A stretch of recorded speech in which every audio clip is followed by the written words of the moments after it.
Imagine spending months, I mean literally months, building this beautiful digital storefront. You're pouring thousands of dollars into ads, you're finally getting some real momentum, and then... You wake up on day 366 and realize you don't actually own your store's address. Right, exactly. And that is exactly what we are cracking open today.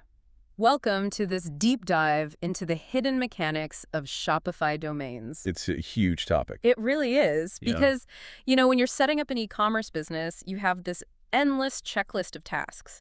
And buying your domain name usually feels like, I don't know, a 2-minute speed bump. Oh, completely. It's just a box to check. Yeah, you type in a name, you pay a few bucks, and you move on to the fun stuff like designing your logo or picking out colors. But if you look at the actual architecture of a digital business, your domain is the only asset that will genuinely outlive your store. That's such an important point. Right, like the software you use, the theme you pick, the apps you install for shipping or loyalty points, those are all temporary. You'll probably swap them out a dozen times. But your domain is permanent. Think of setting up a Shopify store like renting a physical building for your business. You get the walls, you get the display shelves, the cash register. The domain is the actual street address. Exactly. It's the address you print on your business cards. It's what's burned into your customers' memories. And if your business takes off and you eventually need to move to a bigger building across town, you do not want to discover that your landlord actually owns your address and refuses to forward your mail. What's fascinating here is that the source material we're looking at treats this not as a technical manual, but as a strategic business decision. Right. Because framing this as a simple checklist item is just a massive mistake. All right. When you start pulling apart the documentation and the user agreements, Uh-huh. you see that you are setting the parameters for your digital ownership, Yeah. your operational flexibility, and most importantly, your exit strategy. Which nobody thinks about on day one. Nobody. But the way you route your DNS or structure your registration today, it literally dictates the exact rules of engagement you'll be forced to deal with for years to come. So whether you are launching a brand new concept this afternoon, or maybe you're looking to re-platform an existing brand that has kind of outgrown its current setup, understanding these hidden mechanics is going to save you money, time, and potentially massive headaches down the road. Oh, absolutely. So if this is the most critical asset you own, I mean, the very first question has to be, how much does it actually cost? And finding a straight answer to that is surprisingly difficult. It's a bit of a maze, yeah. A general budget for a new domain sits somewhere between, say, $9 and $14 a year. But there is a massive catch right up front. These purchases are completely non-refundable, and you cannot change the URL after you hit buy. Yeah, there are no takebacks in domain registration. None. If you accidentally misspell your own company's name because you were rushing, you own that typo. Which is pretty standard, honestly. That lack of a refund policy is standard across the entire registrar industry, Right. not just Shopify. Really? Yeah, because the permanence starts the absolute second your credit card clears. The registrar immediately has to pay a non-refundable fee to the central registry. Okay, let's unpack this. Wait, you're telling me a tech giant, like Shopify doesn't just have a simple menu with prices. Are they hiding the real cost? Because if you go looking for a straightforward pricing list, like what a .com costs versus a .store, you won't find one on their actual store pages. I know it sounds suspicious, but it's not malicious. It feels like a bait and switch. It's tempting to view it that way, but the reality is just bad documentation. It's an artifact of how these sites are built over time. What do you mean? Well, if you trace their public-facing marketing materials, you find this trail of blog posts and help pages written at entirely different times for different teams with completely different scopes. Yeah. For instance, one of the most cited pricing tables on their blog is actually based on general industry trends from outside registrars. Like, it even cites Google domains. But Google Domains doesn't even exist anymore. Exactly. It's a massive red flag. It was absorbed by Squarespace. So you have users looking at a historical snapshot of the broader internet market and mistaking it for Shopify's literal internal price list. Which explains why the numbers are all over the place. Like I saw one live page claiming domains start at $9 a year. Then a blog post on the same site says a typical .com costs between $11 and $14. Right. And if you scroll down on that exact same post, it claims custom domains generally cost around $14. And then I found a totally different article estimating a .com will run you $16. Yeah, and the worst thing you can do is try to average those out. Oh, like assuming it'll just be $13. Exactly. That's a mathematical trap. Some of these pages are discussing the global market average, while Others are estimating costs for what they consider, relatively unique store names specifically within their own ecosystem. So what's the actual price then? The only real price, the only number that actually matters, is the one displayed dynamically in your own admin panel at the very final step of checkout. None of those public pages represent a binding contract. Okay, so you just have to look at the screen before you click pay. Exactly. So you navigate that confusing web, you accept the slightly ambiguous price tag, and you buy the domain. Now, for that first year, you're getting more than just a name right.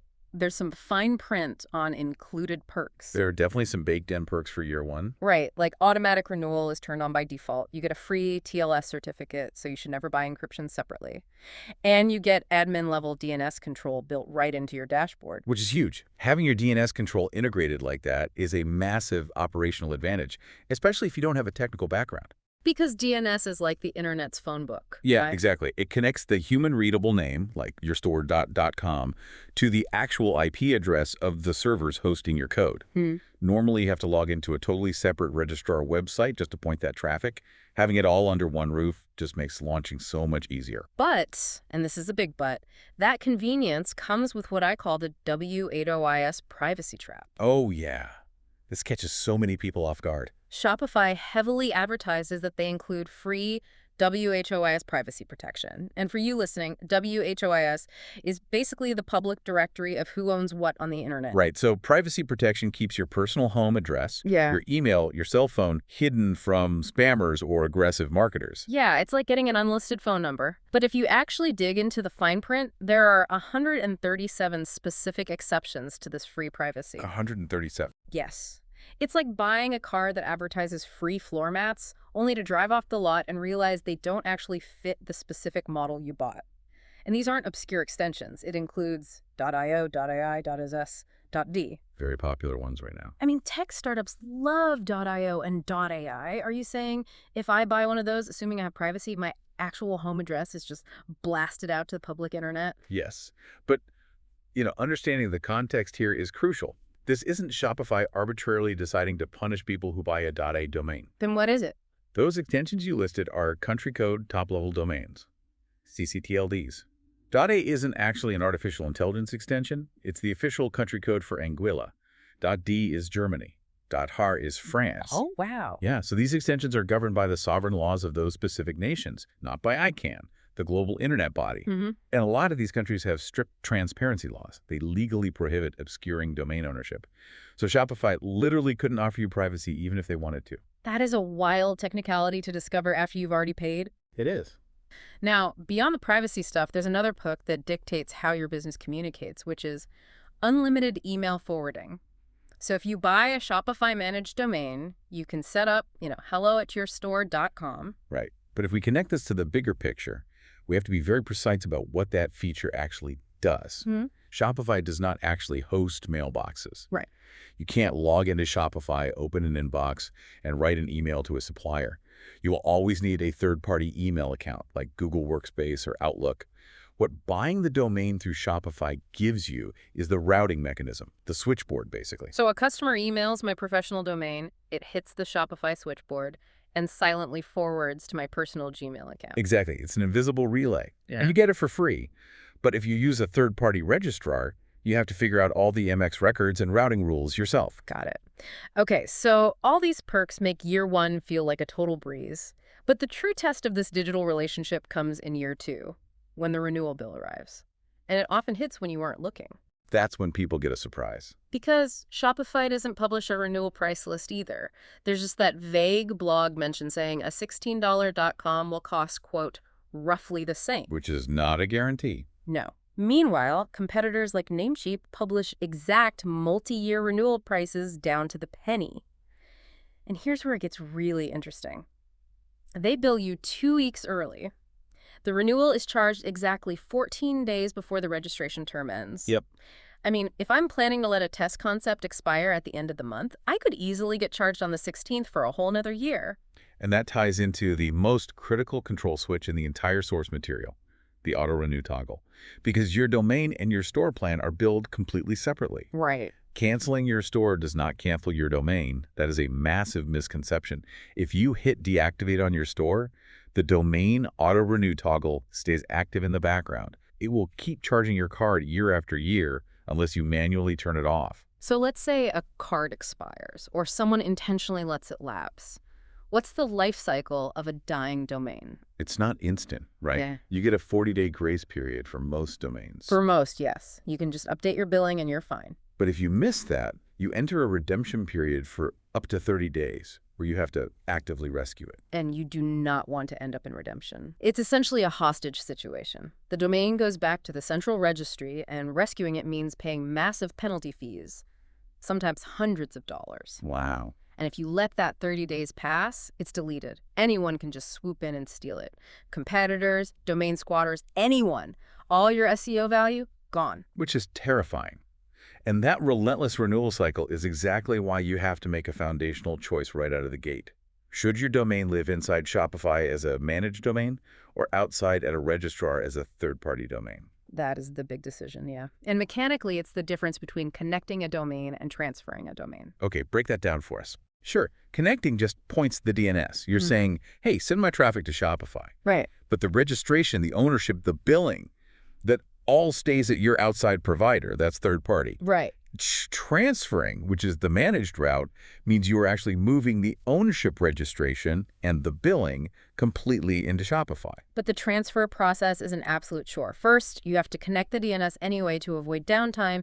Then you have to unlock it at your old provider, get a specialized authorization code, pay for one mandatory extra year of registration up front, and then just wait. Yeah, it takes a while. Like 5 days for a .com and up to 20 days for other extensions. And on top of that, there's a 60-day lock. You cannot transfer a domain if it was registered, transferred, or had its contact info changed in the last 60 days.